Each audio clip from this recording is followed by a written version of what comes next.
হুম। তো এই চারটে সেমের সরি এই তিনটে সাবজেক্টের পেপার, এবার পেপারগুলোকে থার্ড এবং ফোর্থ সেমে বলছে ডিএসসি। ডিএসসি কি যেন একটা, ডিএসসির পরে কি একটা আছে, ডিএসসি 1C 2C 3C আর 1D 2D 3D, মোট কথা ডিএসসি পেপার বলে এগুলোকে। যেটা জেনারেল পেপার সেটা হচ্ছে, সেটাকে ডিএসসি বলে থার্ড আর ফোর্থ সেমে। কিন্তু ফিফথ আর সিক্স সেমে গিয়ে এই নামটাই হঠাৎ করে আবার চেঞ্জ হয়ে যাবে। একই রাখলেও হতো, যাই হোক চেঞ্জ করেছে তো কিছু করার নেই। ফিফথ এবং সিক্স সেমে এই পেপারগুলোকেই বলা হবে ডিএসই, কিন্তু মানে বেসিক ব্যাপারটা একই, সেটা হচ্ছে ফিজিক্স কেমিস্ট্রি ম্যাথস তোদের আছে, এবং প্রত্যেকটা সেমেই প্রত্যেকটা থেকে একটা করে পেপার পড়তে হবে, ঠিক আছে, জাস্ট ওয়ান কিন্তু। আচ্ছা, এর সঙ্গে এক্সট্রা পড়তে হবে একটা এসিসি পেপার, প্রত্যেকটা সেমেই একটা করে, এসিসি 1, এসিসি 2, এসিসি 3, এসিসি 4। এবার প্রশ্নটা হচ্ছে যে এই যে এসিসি সেটা কার থেকে পড়বি, ফিজিক্সের থেকে, কেমিস্ট্রির থেকে, ম্যাথের থেকে? এটা পুরোটাই তোদের চয়েস।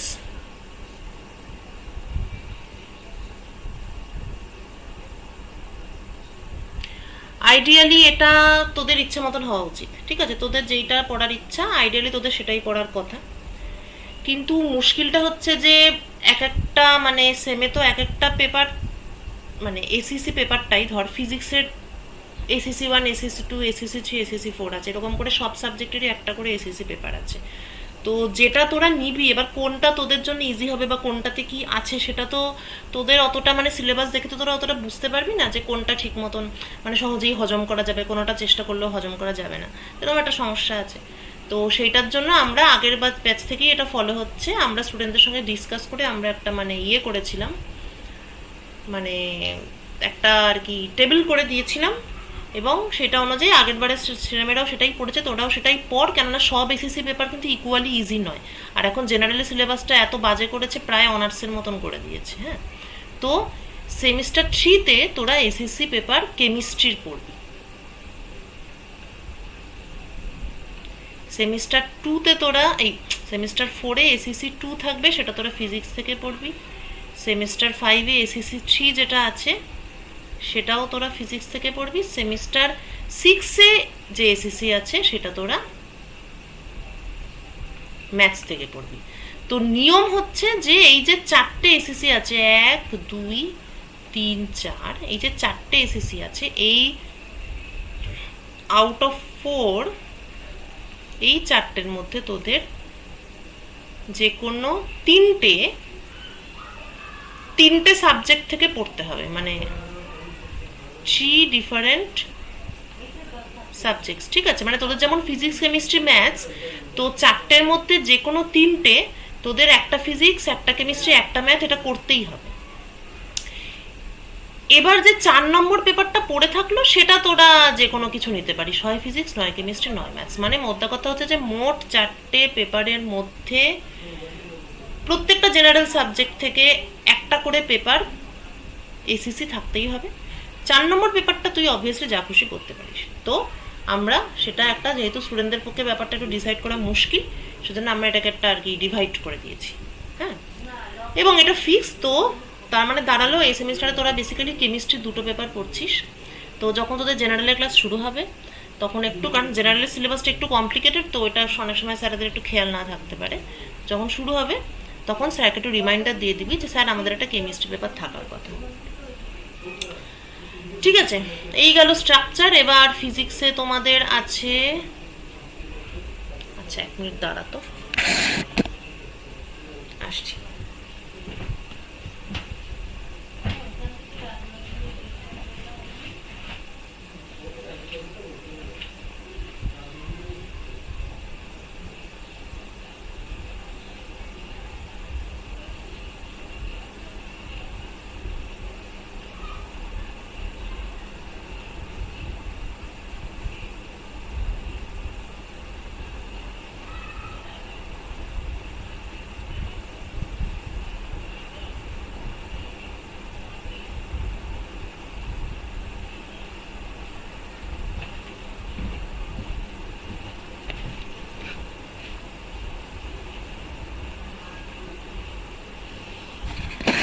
হ্যাঁ, তো ফিজিক্সের জেনারেল পেপার তোদের এই সেমিস্টারে যেটা আছে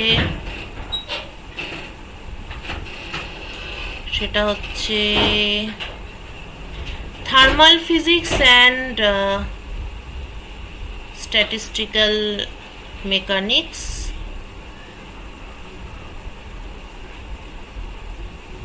এটা পড়াবো আমি, দেবলীনা দাস, এবং এনএসএম স্যার নীলাদ্রি মণ্ডল। হয়ে গেল প্রাথমিক জিনিসপত্র। আর মার্কস ডিস্ট্রিবিউশন এসব তো একই আছে, এগুলো নিয়ে কিছু আর নতুনত্ব কিছুই নেই। এইবার তোমাকে একটা কথা বল, তোদের বাড়িতে ফ্রিজ আছে? কার কার বাড়িতে আছে? সবার বাড়িতে না থাকতে পারে, কারোর বাড়িতে আছে কিনা?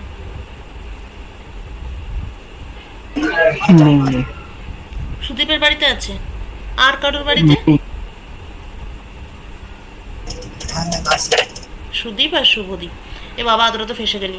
আচ্ছা এবার বলতো, ফ্রিজ কেন, মানে ফ্রিজ কি করে ঠান্ডা করে খাবার? কোনো আইডিয়া আছে? জানিস? ফ্রিজের নিচে কম্প্রেসার থাকে, গ্যাস, ওইটাই কাজ করে। হ্যাঁ, ফ্রিজে কম্প্রেসার থাকে, তারপরে বল গ্যাস থাকে। গ্যাসটা কি হয়? গ্যাস যখন কারেন্ট অন করে কম্প্রেসার থেকে যে গ্যাসটা বের হয়, ওটাই গিয়ে কুলিং এজেন্ট হিসেবে কাজ করে, এটা তুমি জানো? বাহ, ভেরি গুড। কম্প্রেসার থাকে, গ্যাস থাকে, কি করে জানলি? কখনো খুলেছিস বা দেখেছিস কি ফ্রিজ রিপেয়ার করা?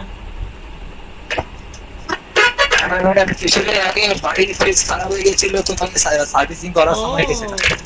বাহ, তাহলে জিনিসপত্র খারাপ হলে কিছু উপকার পাওয়া যায়। কম্প্রেসার থাকে, গ্যাস থাকে, সেটা কুলিং এজেন্ট হিসেবে কাজ করে। খুব ভালো। আচ্ছা, এই গ্যাসটা কেন বা কিভাবে কুলিং এজেন্ট হিসেবে কাজ করে, এইটা যদি কেউ বলতে পারিস। এটা ঠিক জানার কথা নয়, কিন্তু তাও আমি জিজ্ঞেস করছি আর কি, যদি কারোর জানা থাকে। এখনকার বাচ্চারা তো আমাদের থেকে অনেকটাই বেশি জানে, তাই আর কি ভাবলাম জেনে নিই।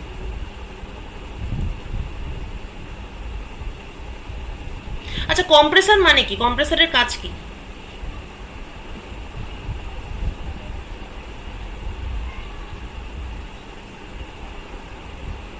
জানি ম্যাডাম। বল বল, কম্প্রেস। জানা নেই ম্যাডাম। আচ্ছা ওকে, ঠিক আছে। আচ্ছা, কম্প্রেস শব্দটার মানে কেউ বলতে পারবি? কম্প্রেস করা, ফাইল কম্প্রেস করে, ছবি প্রেসারাইজ করে শর্ট জায়গাতে নিয়ে আসা, এরকম কিছু। খুব ভালো, ভেরি গুড শুভদীপ। কম্প্রেস শব্দটির অর্থ হচ্ছে প্রেসারাইজ করে, বেসিক্যালি সংকুচিত করা। হ্যাঁ, সেটা যে কোনো উপায়ে আমরা করতে পারি। তো একটা কম্প্রেসার থাকে, তার মানে ও গ্যাসটাকে সংকুচিত করে, তার মানে একটা নির্দিষ্ট পরিমাণ গ্যাস এরকম একটা ভলিউমে ছিল, তারপর আমি কিছু একটা উপায় সেটাকে করে চেপে দিলাম, ধরে চেপে দিলাম। তা গ্যাসের পরিমাণ তো কমলো না, গ্যাসের পরিমাণ তো যেমন ছিল তেমন থাকলো, সেটা বেসিক্যালি একটা ছোট্ট মতন জায়গায় ঢুকে গেল। তাহলে এখানে বেসিক্যালি কি হলো, এখানে গ্যাসের ভলিউম, রাইট, আয়তনটা কমে গেল।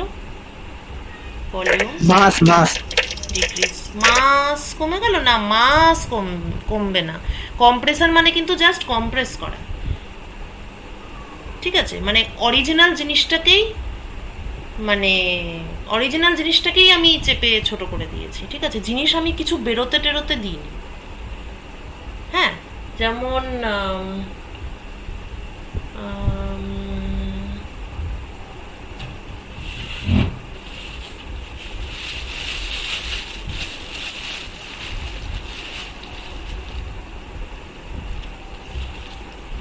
যেমন এই আর কি,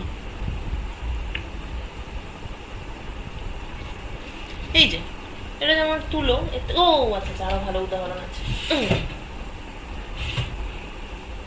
এই যে এটা হচ্ছে একটা জিনিস, এবার এটাকে আমি এরম করে দিতে পারি, এটা আমি কম্প্রেস করলাম, মাস একই আছে, ঠিক আছে? এটা হচ্ছে কম্প্রেসারের কাজ। অনেক অত্যাচার করেছি, যাই হোক, সায়েন্সের জন্য একটু তো হতেই পারে। তো এইটা হচ্ছে কম্প্রেসারের কাজ। তো যখনই কোথাও শুনবি যে কম্প্রেসার আছে, তার মানেই ওখানে একটা ঘটনা অবশ্যই ঘটছে, সেটা হচ্ছে সংকোচন হচ্ছে এবং নিশ্চয়ই প্রসারণও হচ্ছে। না হলে তো একবারই সংকোচন করে তো কম্প্রেসারের কাজ শেষ হয়েছে, তাহলে কম্প্রেসারটা তারপরে খুলে নেওয়া হতো। এটা যখন হয়নি, তার মানে নিশ্চয়ই এখানে এই দুটো কাজ অবশ্যই হচ্ছে। সেটা হচ্ছে কেউ একটা সংকুচিত করছে এবং তারপরে কোনো একটা উপায় সেটাকে প্রসারণও করা হচ্ছে। So 2 things are happening here. 1 নম্বর হচ্ছে কম্প্রেশন, আর 2 নম্বর হচ্ছে এক্সপ্যানশন। এই ভলিউম বাড়া আর কমা, এবার অবশ্যই কিভাবে করছি, প্রেশার অ্যাপ্লাই করে করছি, সে ঠিক আছে, কিন্তু এই যে ভলিউমের যে বৃদ্ধি এবং ভলিউমের, উল্টো করে দিলাম, ভলিউমের যে বৃদ্ধি এবং ভলিউমের যে হ্রাস, হ্যাঁ, এই দুটো। ম্যাডাম আপনার স্ক্রিন অফ আছে এখন। ও sorry sorry sorry sorry sorry.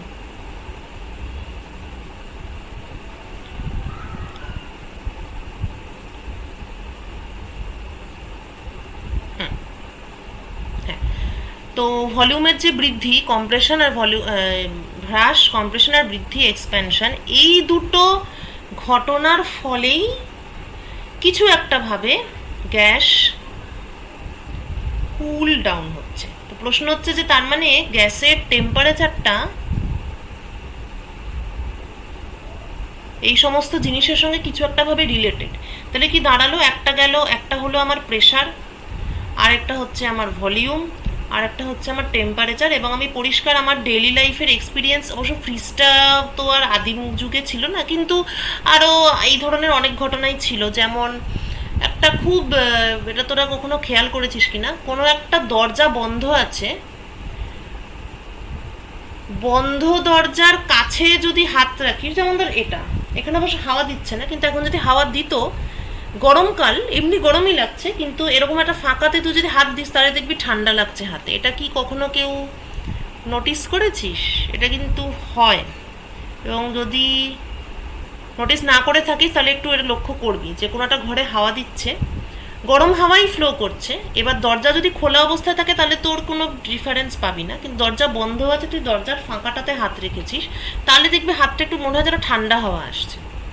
ঠিক আছে, তো ওখানেও কিন্তু বেসিক্যালি এই ব্যাপারটাই হয়, কেননা দরজার মধ্যে দিয়ে যখন হাওয়াটা পাস করে তখন ওটা তো একটা সরু মতন জায়গা এবং হাওয়াটা একটু ফোর্সে আসছে, ব্যাপারটা এপাশ থেকে হয়তো হাওয়াটা ফোর্সে পাস করছে, তো সেই ফোর্সে বেশি পরিমাণ হাওয়া মাঝখান দিয়ে পাস করে যায়, তখন এখানে একটু ভলিউমটা কম থাকে, এবং যেই পাস করে বাইরে চলে এলো, এ পাশটায় চলে এলো আর কি, তখন আবার ভলিউমটা বেড়ে গেল।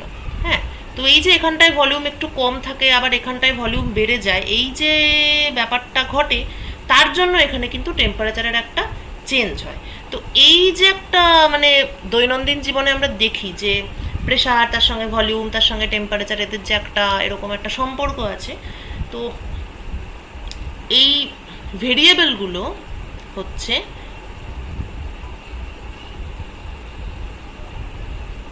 Macroscopic variable. হ্যাঁ, প্রথমত এরা হচ্ছে ভেরিয়েবল। ভেরিয়েবল মানে কি, এমন যে কোনো জিনিস যেটা ভ্যারি করে, অর্থাৎ যেটা পরিবর্তন হয়, এনিথিং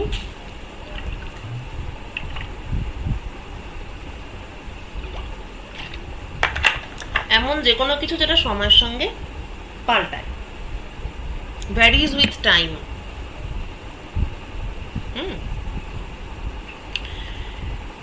সেটা এইগুলো হচ্ছে পিভিটি। এবার ম্যাক্রোস্কোপিক কারণ কি, কারণ আমরা এগুলো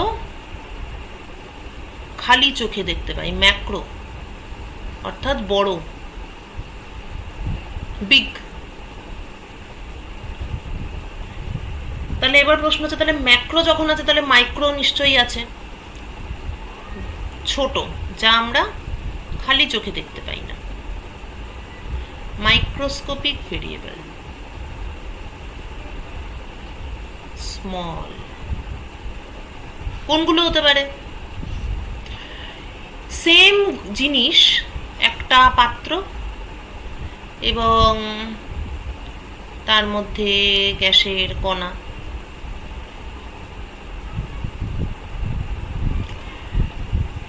এবার কণা তো আমি কণার মতো ছবি এঁকে দিলাম, তার প্রেশার, ভলিউম, টেম্পারেচার এগুলো আমরা খালি চোখে মানে বা পাত্রটাকে দেখতে পাই, ভলিউমটাও আমরা খালি চোখে মাপতে পারি, আর টেম্পারেচার প্রেশার মাপার আলাদা পদ্ধতি আছে, কিন্তু সব কিছুই আমরা খালি চোখেই মাপতে পারি। কিন্তু এই যে অ্যাটমগুলো আমি এঁকে দিলাম, এগুলো তো আর খালি চোখে দেখতে পাই না। তাহলে কিছু জিনিস আছে যেগুলো, কিছু ভেরিয়েবল আছে যেগুলো খালি চোখে দেখা যায় না। যেমন কি, যেমন হচ্ছে এক্স ওয়াই জেড, অর্থাৎ position of molecules or atoms of gas, এইটা কিন্তু আমরা খালি চোখে দেখতে পাই না। আর কি খালি চোখে সম্ভব নয়, সেটা হচ্ছে প্রত্যেকটা অ্যাটমের মোমেন্টাম।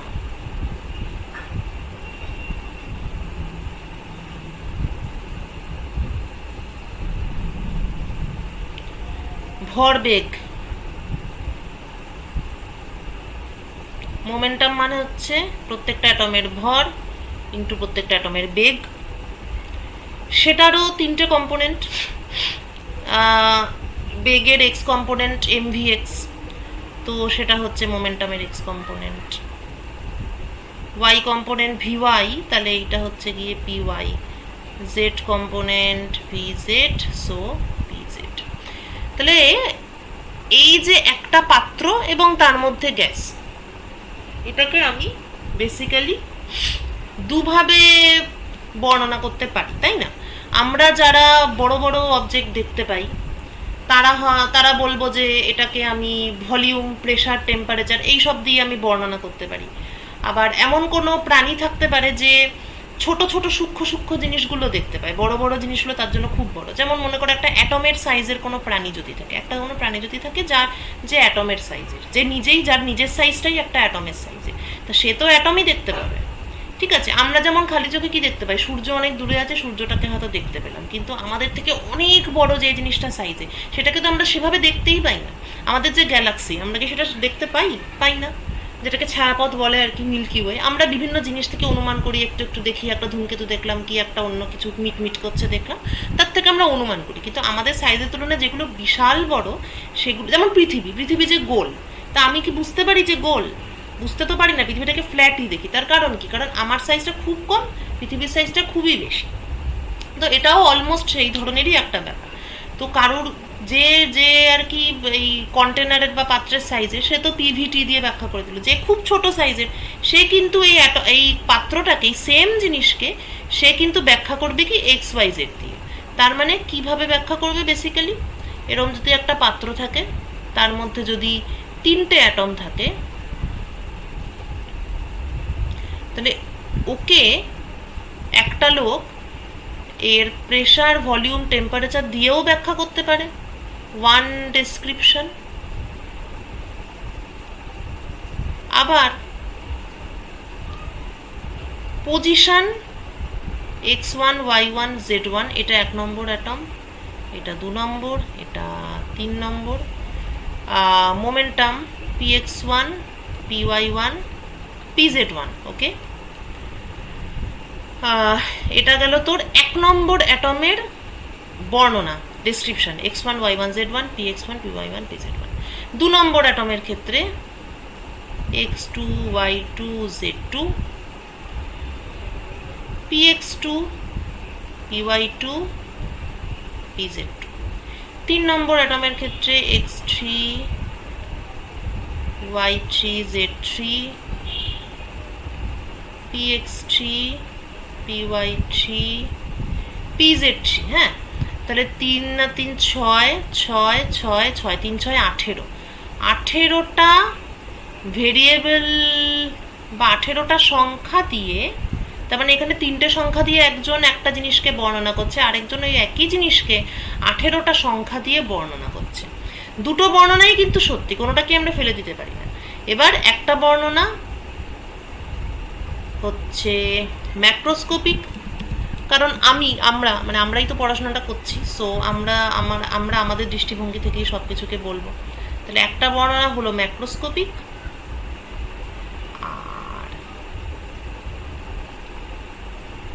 আরেকটা বর্ণনা হলো মাইক্রোস্কোপিক, কারণ এটা মাইক্রোস্কোপিক ভিউ, ভেরি স্মল। ওকে, এই এক্স পি এসব পেতে গেলে আমাকে একেবারে স্মল জিনিসপত্র দেখার জায়গাটায় যেতে হবে। সেম জিনিস but two different descriptions, macroscopic descriptions and microscopic descriptions. Macroscopic descriptions এর উপর ভিত্তি করে যে শাখাটা তৈরি হয়েছে, দ্যাট ইজ কল্ড থার্মোডাইনামিক্স, এবং মাইক্রোস্কোপিক বর্ণনার উপর ভিত্তি করে যে শাখাটা তৈরি হয়েছে সেইটা হলো স্ট্যাটিস্টিক্যাল মেকানিক্স। এবং থার্মোডাইনামিক্সটা কিন্তু অনেকটাই ফেনোমেনোলজির উপর বেসড।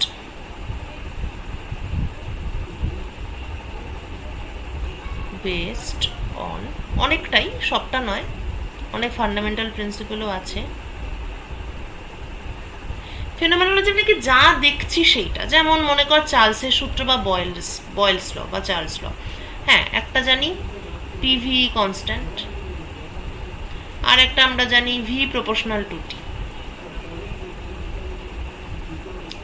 তো এই যে পিভি কনস্ট্যান্ট বা এই যে ভি প্রপোর্শনাল টু টি, এটা কি কোনো কিছু থেকে ডিরাইভ করা হয়েছে? এটা কিন্তু কোনো কিছু থেকেই ডিরাইভ করা হয়নি।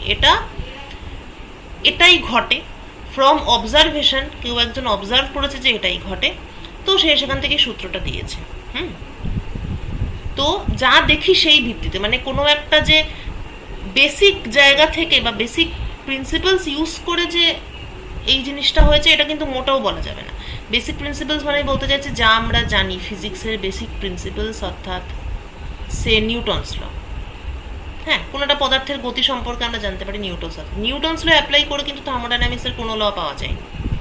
তো it is not derive from any fundamental principal. কিন্তু এবার এটা একটা কি বলবো, মানে থার্মোডাইনামিক্সের একটা স্ট্রেংথ, আবার এটা একটা উইকনেস, কারণ আমরা কোনো ফান্ডামেন্টাল জায়গা থেকে এগুলো ডিরাইভ করতে পারছি না। আমরা হঠাৎ করে কোনো কিছু আগাছ থেকে পড়লে তো ঠিক মানতে অসুবিধা হয়। তো কোনো কিছু যদি আমি হাতে কলমে করে সলভ করে বার করি বা কষে বার করি, তখন সেটা আমাদের পছন্দ হয়। স্ট্যাটিস্টিক্যাল মেকানিক্সে এই কাজটাই করা হয়। ওখানে ওরা কি করে, ওরা নিউটনস প্রিন্সিপাল ওরকম সরাসরি ইউজ করে তা বলছি না, কিন্তু আমাকে অ্যাকচুয়ালি যদি ডিরাইভ করতে হয় থার্মোডাইনামিক্সের লগুলো, যেমন পিভি কনস্ট্যান্ট কেন হয়, ভি প্রপোর্শনাল টু টি কেন হয়, বা এই ধরনের আরও অন্য অনেক কিছুই আছে যেগুলো আমাকে যদি ডিরাইভ করতে হয়, তাহলে আমাকে অ্যাকচুয়ালি কী করতে হবে? আমাকে প্রত্যেকটা অ্যাটমের উপর নিউটনের সূত্র প্রয়োগ করতে হবে, অর্থাৎ Newton's principal applied to infinite number of particles. এই কাজটা আমাকে বেসিক্যালি করতে হবে যদি আমাকে সূত্রগুলো ফান্ডামেন্টাল প্রিন্সিপাল থেকে নির্ণয় করতে হয়। ইনফাইনাইট নাম্বার অফ পার্টিকেলস কেন? কারণ already we know that in 1 mole substance number of atoms 6.023 into 10 to the power 23.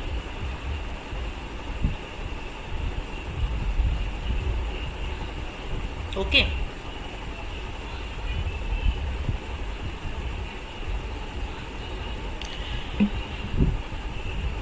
কতগুলো ভাবতে পারছিস, মানে 2 বা 3টে অবজেক্ট দিয়ে তার উপর নিউটনের ল প্রয়োগ করতেই আমাদের প্রায় মাথা খারাপ হয়ে যায়। নিউটনের ল দিয়ে আমি যদি বলি ব্যাপারটাকে সলভ করো, মাথাটা জাস্ট খারাপ হয়ে যাবে। এখানে 10 to the power 23টা অ্যাটম, তাও আবার কি 1 মোলের মধ্যে। 1 মোলটা অতটাও বেশি পরিমাণ নয় কিন্তু। তো বিশাল সংখ্যক পার্টিকেলের উপর আমাকে নিউটনের সূত্র প্রয়োগ করতে হবে। পার্টিকেলগুলো সবাই সবার সঙ্গে ধাক্কাধাক্কি করছে, বিচ্ছিরি ব্যাপার। এই জিনিসটাকে ক্লেভারলি ট্যাকল করা যায়, একটা ট্রিক্স আছে। এই ট্রিকটার নাম হলো স্ট্যাটিস্টিক্স।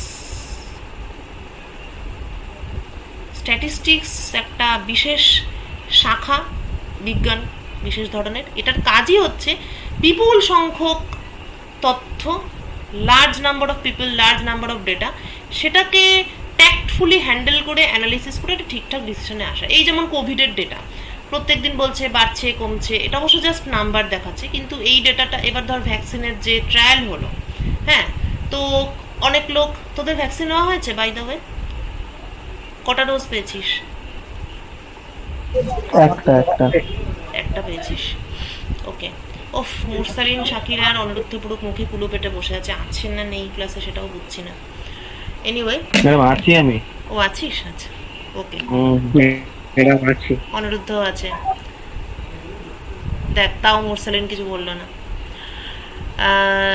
তো ভ্যাকসিন, হ্যাঁ যেটা বলছিলাম, যে এবার ধর ভ্যাকসিন নিয়ে দেখবি মানে অনেকের কিছুই হয় না, অনেকের তো জ্বর টর হয়, অনেকের আবার ভালোই অসুস্থতা, আবার কিছু কিছু ক্ষেত্রে আবার শোনা গেছে তারা মারাও গেছে। তো এগুলো আমরা শুনে আমরা জেনারেলি কি ভাবি, যে একটা দুটো ঘটনা শুনে আমাদের ভয় ভয় লেগে যায়।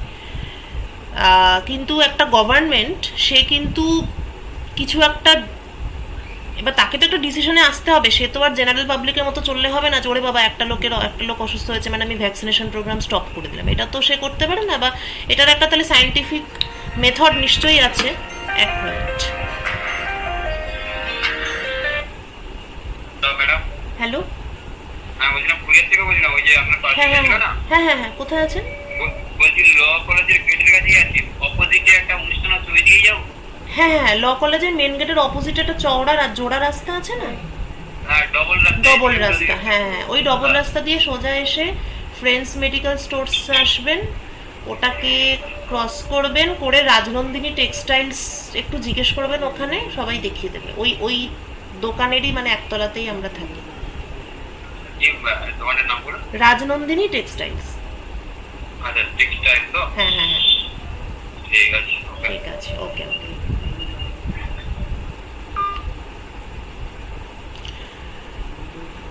আসছে ইয়েতে, ল কলেজের গেটে আছে।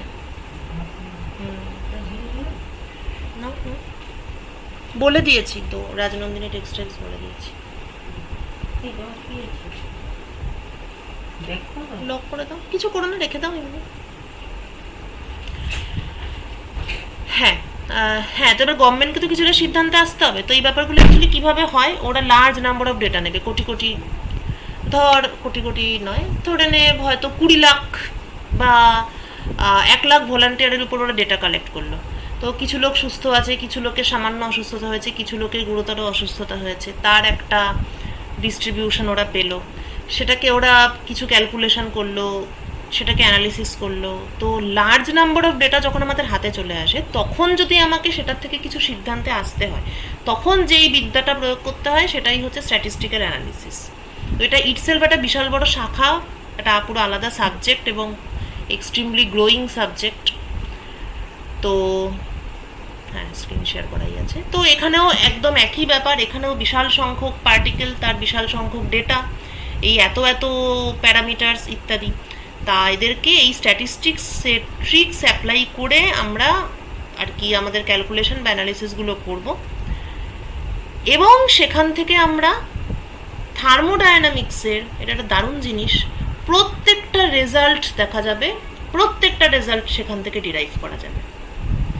মানে এককালে এটা ভাবাই যেত না। মানে থার্মোডায়নামিক্সের রুল সেটা ঠিক আছে, কিন্তু এই কোটি কোটি অ্যাটমেরকে আবার সেই ম্যাথমেটিক্যাল অ্যানালিসিস করে এইসব প্রুভ করা যাবে, এটা জাস্ট কল্পনা করা যেত না until the advent of statistical analysis আর কি, স্ট্যাটিস্টিক্যাল টুলস। ওকে, তো আমরা তাহলে শুরু করছি থার্মোডায়নামিক্স দিয়ে, এবং সেখানে আমরা যেগুলো পাবো ভেরিয়েবলস, তারা হচ্ছে সব macroscopic variables. So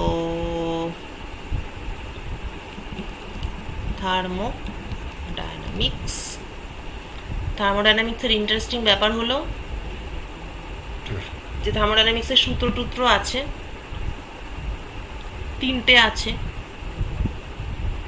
first law, second law, third ল।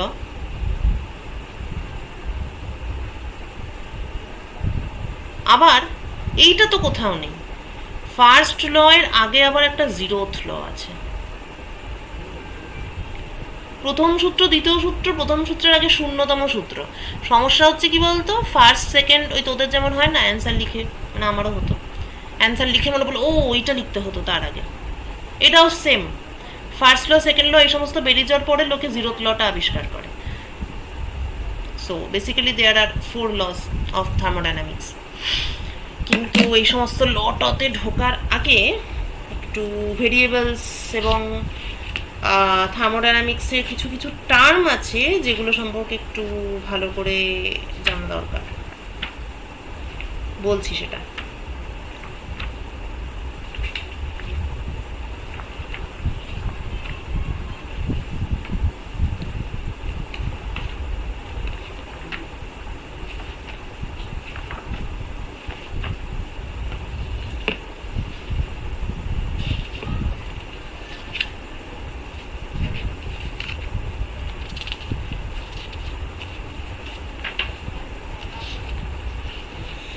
থার্মোডাইনামিক প্রিলিমিনারিস, অবাক।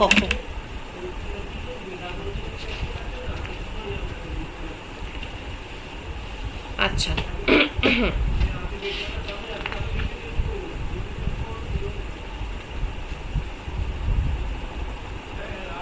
আচ্ছা ম্যাথমেটিক্সগুলো পরে আমরা করতে করতে শিখে যাব।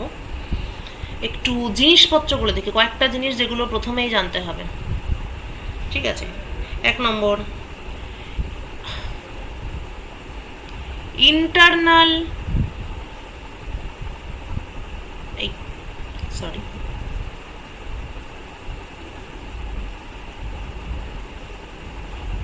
internal energy of a body, নাম থেকেই বোঝা যাচ্ছে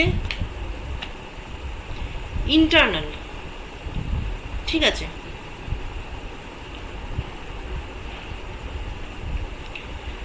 তো ব্যাপারটা হচ্ছে যে একটা কোনো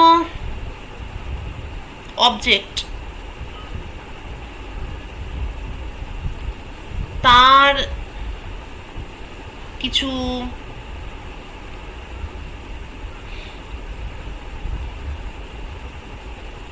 কি বলা যায়, মানে সেই অবজেক্টের একটা কম্পোজিশন থাকবে, মানে বডিটা তো কিছু জিনিসপত্র দিয়ে তৈরি, সেই বডি যে যা যা জিনিসপত্র দিয়ে তৈরি তাদের কিছু একটা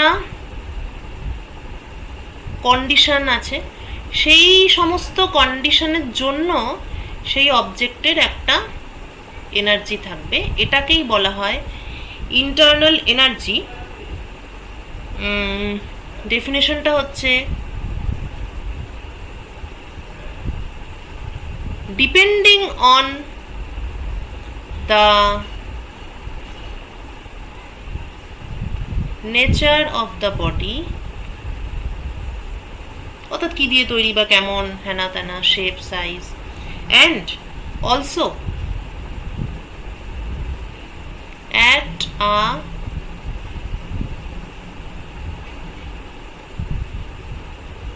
particular state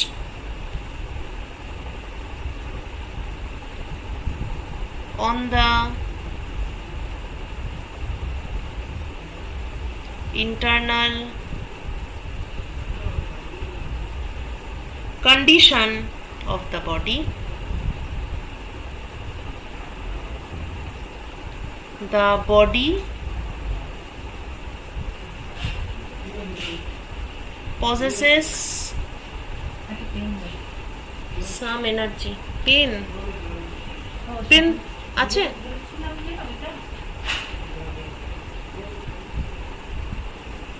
Body possesses some energy. This energy is called internal energy. উদাহরণ,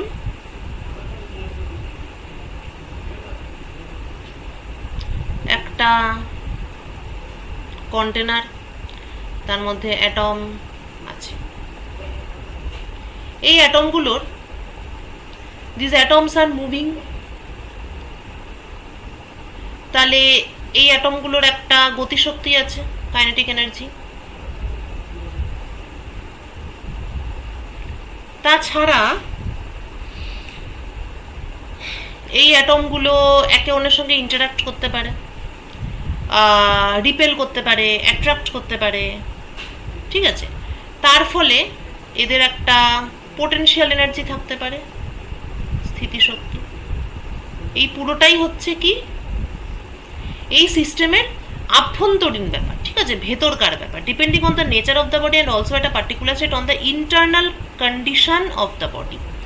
তো এইটার উপর এই সমস্ত কারণে একটা বডির যে এনার্জিটা থাকে সেইটা হচ্ছে that is called its internal energy. Internal এনার্জিকে ইউ দিয়ে ডিফাইন করা হয়, you,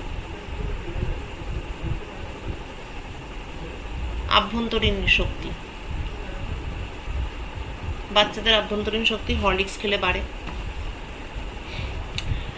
so okay, now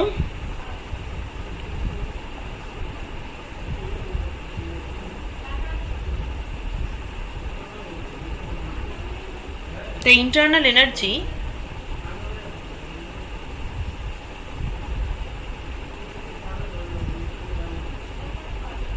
is very important single valued thermodynamic state function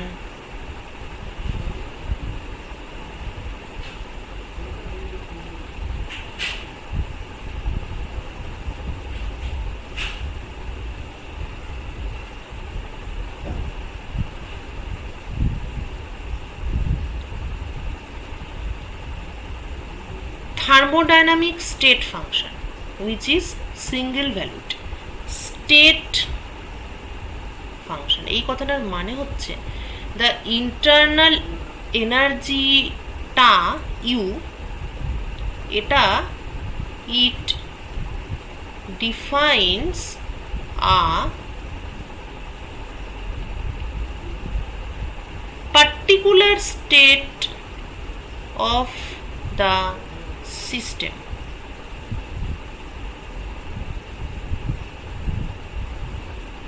ঠিক আছে, মানে এমনি তো ধর একটু কনসেপচুয়ালি ভাবলেও বুঝতে পারছিস যে একটা সিস্টেমের ভেতরে যা ঘটনার ঘনঘটা চলছে তার উপর ভিত্তি করে সিস্টেমটার একটা নিজস্ব এনার্জি আছে, সেইটাই তো আমার ইন্টারনাল এনার্জি। তার মানে ইন্টারনাল এনার্জিটা একদম সিস্টেমটার নিজস্ব একটা জিনিস, সিস্টেমটার নিজস্ব একটা পরিস্থিতি, সেইটার একটা ভ্যালু, সেটা ইন্টারনাল আছে। তাহলে ইন্টারনাল এনার্জি সিস্টেমটার একটা নির্দিষ্ট স্টেটকে ডিফাইন করছে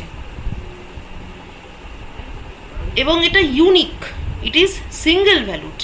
এর মানে একটা গ্যাস সিলিন্ডার টাইপের আছে এবং সেখানে আমি একটা পিস্টন রেখেছি।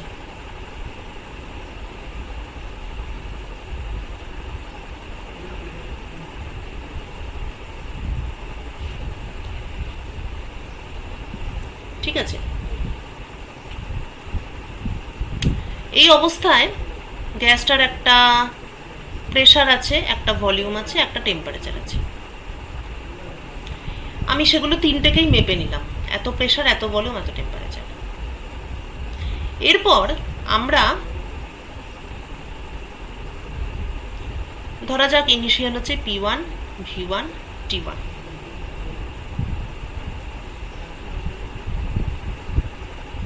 ঠিক আছে, এইবার আমরা কি করলাম, আমরা ধরা যাক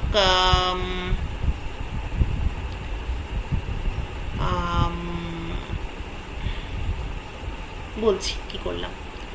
আচ্ছা, আমরা প্রথমে পিস্টনটাকে চেপে দিলাম। ঠিক আছে, পিস্টনটা চেপে দেওয়ার ফলে কি হলো, প্রেশার P1টা বেড়ে হলো P2, P2 which is greater than P1, আর ভলিউমটা V1 থেকে কমে হলো V2, কারণ এটা সংকুচিত হয়ে গেল। তো এটা হয়তো এরপরে এরকম একটা জায়গায় চলে গেল।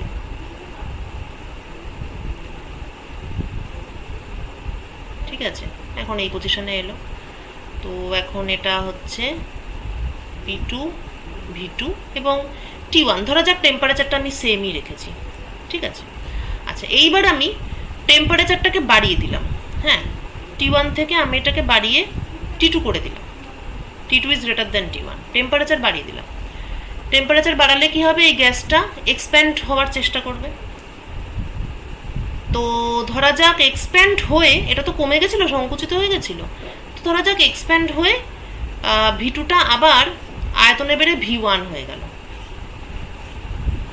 ঠিক আছে, তাহলে কি করলাম, প্রথমে চেপে ছোট করে দিলাম, তারপর এটাকে হিট করলাম, হিট করলে ও আয়তনে বাড়বে, আয়তনে বেড়ে এটা আবার ধরা যাক আগের ভলিউমেই চলে গেল। তাহলে এখন এই অবস্থায় এর কন্ডিশনটা কি, এর কন্ডিশন হচ্ছে P2 প্রেশার, V1 ভলিউম, কিন্তু T2 টেম্পারেচার। ক্লিয়ার? এইবার আমি হয়তো মানে যা খুশি তাই করছি বেসিক্যালি। এইবার আমি হয়তো P2 আর V1কে একই রাখলাম, P2 আর V1কে সেম রাখলাম, কিন্তু গ্যাসটাকে আমি হয়তো ঠান্ডা করে দিলাম। আই জাস্ট কুলড ইট। কুল করে আমি এটাকে আবার T1-এ নিয়ে চলে এলাম। তাহলে এখন পরিস্থিতি হচ্ছে P2 প্রেসার, কিন্তু V1 ভলিউম এবং T1 টেম্পারেচার। এরপর আমি প্রেশারটাকে কমিয়ে, প্রেশারটা আমি কিভাবে কন্ট্রোল করছি, এখানে আমি যে একটা ফোর্স অ্যাপ্লাই করছি সেটাই তো ধরে হাত দিয়ে চেপে আছি যতটা ফোর্স অ্যাপ্লাই করছি। তো প্রেশারটাকে আমি আবার কমিয়ে P2টাকে কমিয়ে P1 করে দিলাম। তাহলে আলটিমেটলি এটা পুনরায় ইনিশিয়ালি যা ছিল P1 V1 T1, তো এখনো ও আবার সেখানেই চলে এসেছে। তো এই যে একটা যে পুরো একটা মানে জিনিস, একটা কন্টেনার, একটা গ্যাস, একটা পিস্টন, এই পুরো জিনিসটাকে বলা হয় this is a thermodynamic system. So anything can be a thermodynamic system. Okay, তোর পুরো রেফ্রিজারেটরটা এটা একটা থার্মোডাইনামিক সিস্টেম। তুই আইসক্রিম খাচ্ছি, সেটা একটা থার্মোডাইনামিক সিস্টেম। আমি চা খাচ্ছি, আমার হাতে চায়ের কাপ, সেটা একটা থার্মোডাইনামিক সিস্টেম। তো এনি সিস্টেম মানে হচ্ছে যে কীভাবে বলি ব্যাপারটাকে, এনি সিস্টেম মানে একটা বস্তু সমষ্টি আর কি। Any system that can be described in terms of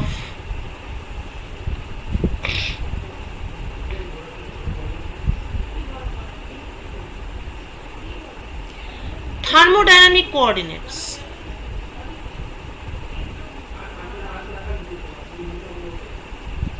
Thermodynamic coordinates বলতে কাকে মিন করছি, এই যে প্রেসার, ভলিউম, টেম্পারেচার। ঠিক আছে, এরা হচ্ছে কোঅর্ডিনেট। এদের বিভিন্ন ভ্যালু দিয়ে বিভিন্ন স্টেটকে ডিফাইন করছি। P1 V1 T1 এটা একটা স্টেট বা একটা অবস্থা। P2 V2 T1 এটা আরও একটা অন্য একটা স্টেট। P2 V1 T2 এটা আর একটা অন্য স্টেট। হ্যাঁ, তাহলে any system that can be described in terms of thermodynamic coordinates like pressure, volume, temperature, etc. is called a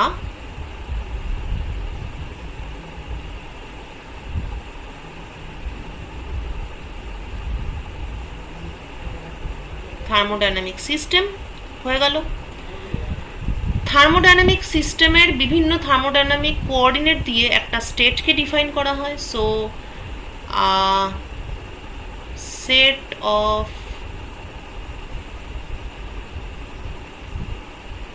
thermodynamic coordinates, a complete set of actually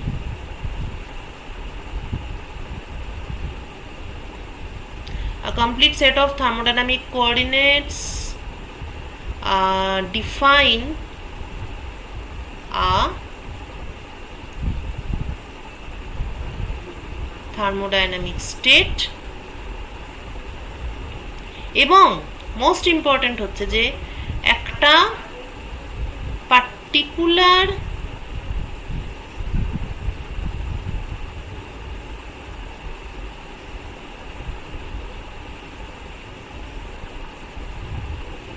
thermodynamic state মানে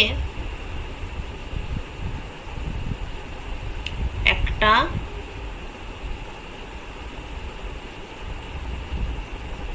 particular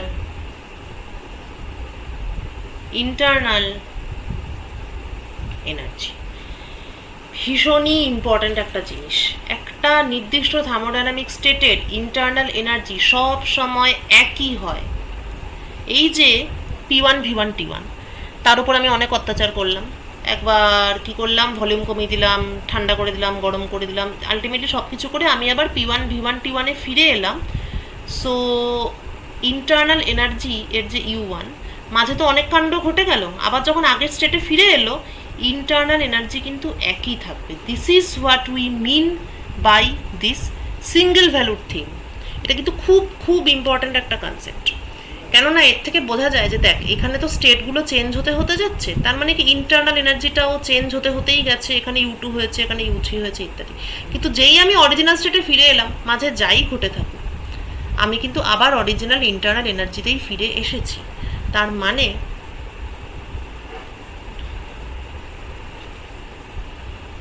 internal energy is path independent.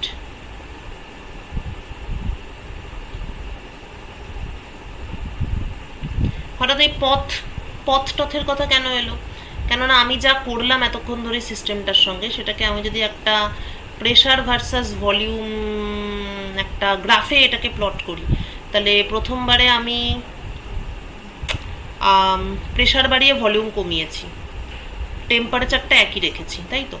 Temperature যেই প্রসেসে একই রাখা হয়, if temperature is fixed, it is called an isothermal process. তো pressure বাড়িয়ে volume কমিয়েছি, তাই তো?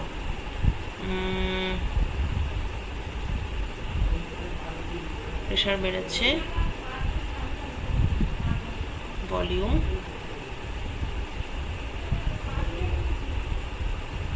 ভলিউম কমেছে। আচ্ছা, তার মানে ধরা যাক এরকম কিছু একটা হয়েছে, এইরকম কিছু একটা হয়েছে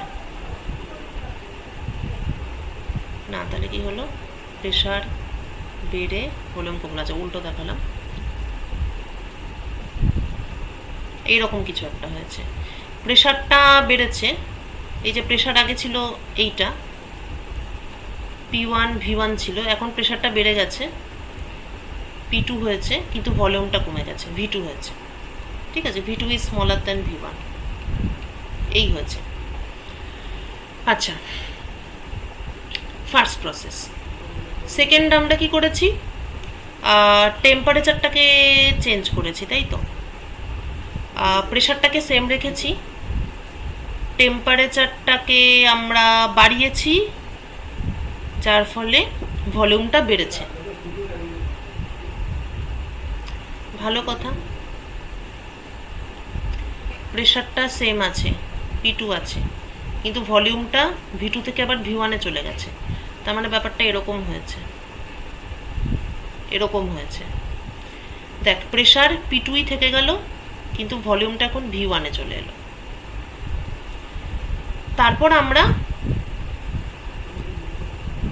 টেম্পারেচারটা কমিয়েছি এবং তারপর আমরা আবার প্রেশারটাকে কমিয়ে প্রেশারটাকে কমিয়ে আবার P1 V1 T1 এ এসেছি। তো মোটামুটি আমি এটাকে একটু সিম্পলিফাই করছি। তার মানে বেসিক্যালি এখান থেকে এখানে এলাম এবং তারপর ফাইনালি আমি এখান থেকে এখানে এলাম। এই হচ্ছে আমার প্রসেস। তো এটা তো একটা পাথ, এটাকে বলে পিভি ডায়াগ্রাম। তো এটা তো একটা মানে জার্নি হলো, তাই না? একটা পয়েন্ট থেকে শুরু করলো, এখান থেকে সিস্টেমটা এখানে গেল, এখান থেকে সিস্টেমটা এখানে এলো, তারপর আবার আগের অবস্থায় ফিরে এলো। তো এখানে অ্যাকচুয়ালি একটা অপারেশন হলো। This is a cycle of operation. একটা সাইকেল কমপ্লিট হলো। বিষয়টা হচ্ছে যে শুরুতে ইন্টারনাল এনার্জি ইউ ছিল, তারপরে অনেকটা পথ জার্নি করে এলো, আবার ফার্স্ট পয়েন্টে ফিরে এলো, ইন্টারনাল এনার্জিটা কিন্তু ইউ থাকবে, এটা কিন্তু চেঞ্জ হবে না। So it is path independent. কত রাস্তা ঘুরে এলো, এভাবে হয়ে এভাবে এলো নাকি এরকম করে হয়ে আবার এরকম হয়েছিল তারপর এখানে এলো, তার উপর কিন্তু ইন্টারনাল এনার্জিটা ডিপেন্ড করবে না। ইন্টারনাল এনার্জি কেবলমাত্র স্টেটের উপর ডিপেন্ড করবে, অর্থাৎ কেবলমাত্র পি ভি এবং টি এর উপর ডিপেন্ড করবে। এটা পই পই করে বলার কারণ এমন অনেক ভেরিয়েবল আছে যারা কিন্তু ইন্টারনাল এনার্জির মতো স্টেট ভেরিয়েবল নয়। এবং এই ব্যাপারটা সিমিলার টু কিসের মতো বলতো, ডিস্টেন্স আর ডিসপ্লেসমেন্ট, এরকম কি একটা ব্যাপার ছিল না? একটা ছিল সরণ আর একটা ছিল বোধহয় দূরত্ব, মানে এরকম একটা কি ব্যাপার ছিল যে একটা লোক এখানে ছিল, এখান থেকে এতটা গেল, তারপরে ও এতটা গেল, তারপরে ও এতটা গেল, এবং তারপর আবার এখানে চলে এলো। তো এই পুরো সময়টায় ওর সরণটা কত হলো, ওর সরণ কত হলো, আর পুরো সময় ও কতটা দূরত্ব অতিক্রম করলো? উত্তর হচ্ছে যে সরণটা শূন্য, কারণ আগের জায়গায় ফিরে এসেছে, কিন্তু দূরত্ব এইটা কভার করলো, এটা কভার করলো, এটা কভার করলো, এটা কভার করলো, তাহলে এতটা দূরত্ব ও অতিক্রম করলো। ঠিক আছে, তো এই কনসেপ্টটা অনেকটা ওরকম। So it is path independent, internal energy is a state function, it is path independent.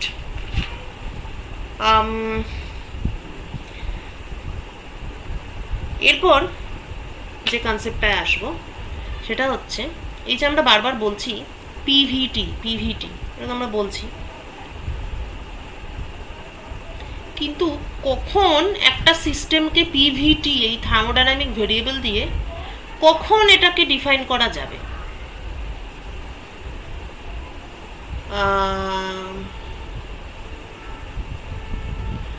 ধরা যাক একটা গ্লাসে আমি I have taken a glass of water. আচ্ছা, মিক্সার তো অনেকের বাড়িতেই থাকে। তো একটা মিক্সার নিয়েছি, মিক্সারে তো বেসিক্যালি এটা মানে কিছু একটা পেস্ট করতে দেওয়া হয়, কন্টেনার থাকে, নামাজন থাকে, তারপরে ভেতরে একটা এরকম থাকে, একটা মোটর থাকে, এবং জিনিসটা হাই স্পিডে করে, ভেরি হাই স্পিড। তো অত হাই স্পিডে ঘুরছে, তো প্রেশার, ভলিউম, টেম্পারেচার, দেখবি মিক্সার এটা গরম হয়ে যায়। মিক্সারের যে কন্টেনারটা পরপর 3-4 বার যদি চালানো হয় তাহলে ওটা গরম হয়ে যায়। তার মানে খুব কম সময়ের মধ্যে প্রেশার, ভলিউম, টেম্পারেচার মানে হু করে চেঞ্জ হচ্ছে, it is changing very fast.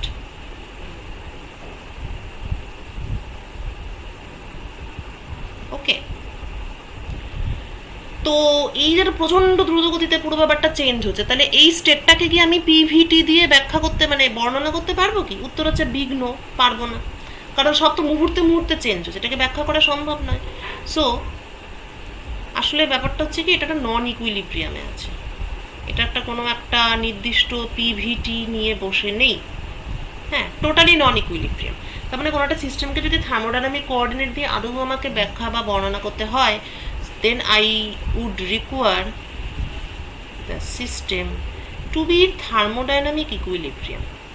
ওকে একটা সাম্যাবস্থায় থাকতে হবে, তবেই ওর পিভিটি এগুলোকে মানে শান্তিপূর্ণভাবে আর কি ডেসক্রাইব করা যাবে।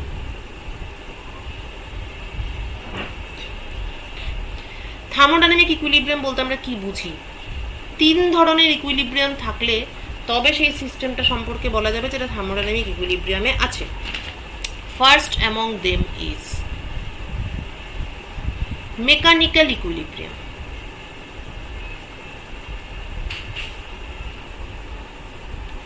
Second among them is chemical equilibrium, and third among them is thermal equilibrium.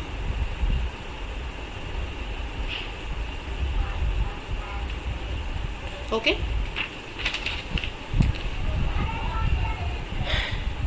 কোনটাকে কি বলে, মানে কোনটা কাকে বলে? মেকানিক্যাল ইকুইলিব্রিয়াম হচ্ছে তখন যখন there is no unbalanced mechanical force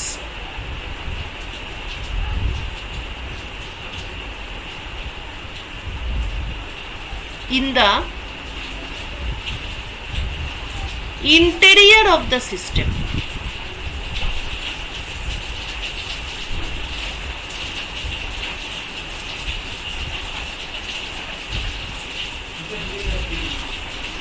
And এখানেই শেষ নয়, and also between the system and the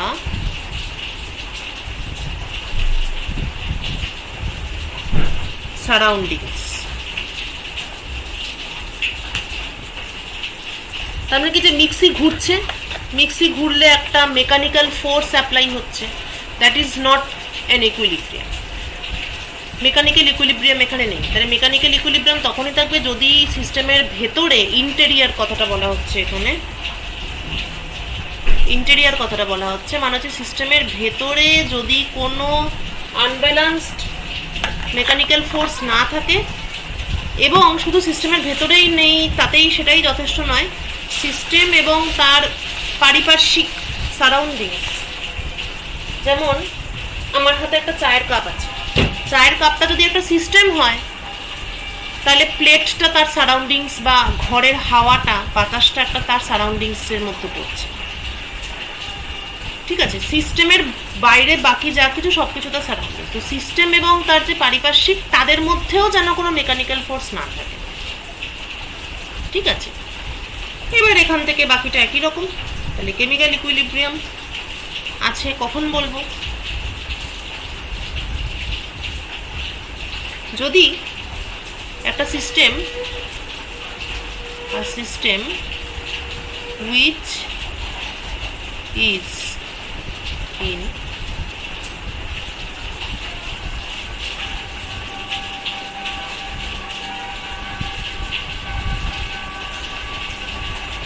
একটা সিস্টেম যেটার উপর কোনো আর কি আনব্যালেন্সড মেকানিক্যাল ফোর্স কাজ করছে না, কিন্তু তারপরেও it can undergo internal change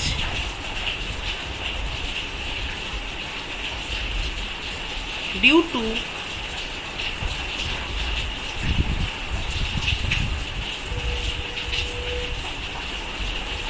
chemical reaction।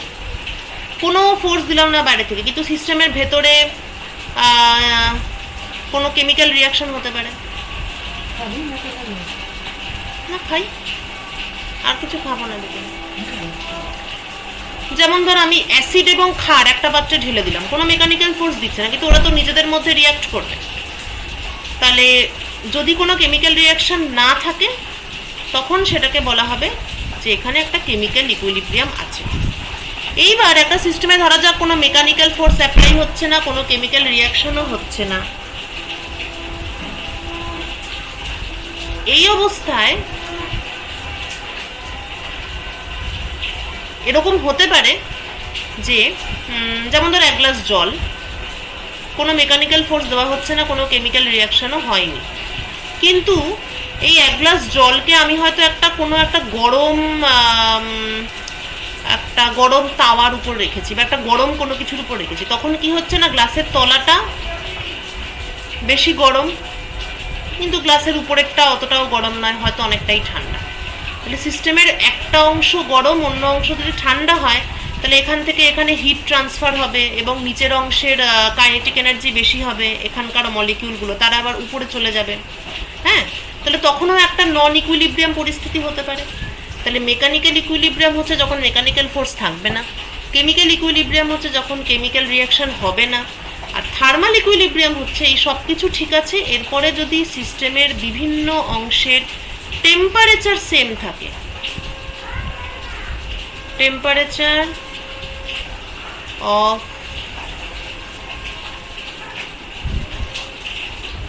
all parts is same, সেইটা যদি হয় দেন তখন এটা হচ্ছে থার্মাল ইকুইলিব্রিয়াম। এই সব রকম একসঙ্গে একত্রিত হলে তখন সিস্টেমটাকে বলা যাবে যে এটা থার্মোডাইনামিক ইকুইলিব্রিয়ামে আছে, এবং তখন এই সিস্টেমটাকে প্রপারলি থার্মোডাইনামিক কোঅর্ডিনেট দিয়ে এক্সপ্রেস করা যায়।